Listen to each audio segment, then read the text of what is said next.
ఆకాశంలోకి ఎగిరిపోయిన చిన్న కృష్ణుడు గోకులమంతా దుమ్ముతో కప్పుకుపోయింది. యశోదమ్మ కళ్ళకు ఏమీ కనిపించలేదు. కన్నయ్య అని ఆమె ఆర్తిగా పిలిచింది. కాని ఆ దుమ్ము తుఫాను మధ్యలో తృణావర్తుడు చిన్న కృష్ణుడిని ఎత్తుకొని ఆకాశం వైపు దూసుకెళ్తున్నాడు. ఆ రాక్షసుడు గర్వంగా నవ్వుకున్నాడు. ఇప్పుడీ శిశువు నా చేతుల్లో చిక్కాడు. కాని అతనికి తెలియదు, తన చేతుల్లో ఉన్నది సాధారణ బిడ్డ కాదని, సర్వలోకాలను నిలబెట్టే శ్రీకృష్ణ పరమాత్మ అని. కొన్ని క్షణాల్లోనే చిన్న కృష్ణుడు అతని చేతుల్లో భరించలేనంత బరువుగా మారిపోయాడు.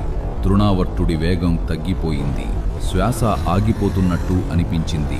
అతని కళ్లలో భయం మొదలైంది. అప్పుడు బాలకృష్ణుడు తన చిన్న చేతులతో ఆ రాక్షసుడి గొంతును గట్టిగా పట్టుకున్నాడు. తృణావర్తుడు విలవిలలాడాడు. ఆకాశం కంపించింది. గాలి ఒక్కసారిగా ఆగిపోయింది. క్షణంలోనే ఆ రాక్షసుడి ప్రాణం విడిచి భూమిపై పర్వతంలా కూలిపోయాడు. గోకులవాసులు పరిగెత్తుకుని వచ్చారు.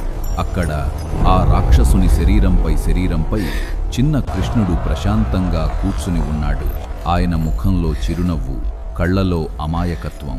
యశోదమ్మ పరుగెత్తి వచ్చి కన్నయ్యను గుండెలకు హత్తుకుంది. కాని గోకులానికి ఇంకా తెలియదు, ఈ చిన్నారి బాలలీలలు ఇప్పుడే మొదలయ్యాయని. జయ బాలకృష్ణ, జయ శ్రీకృష్ణ పరమాత్మ.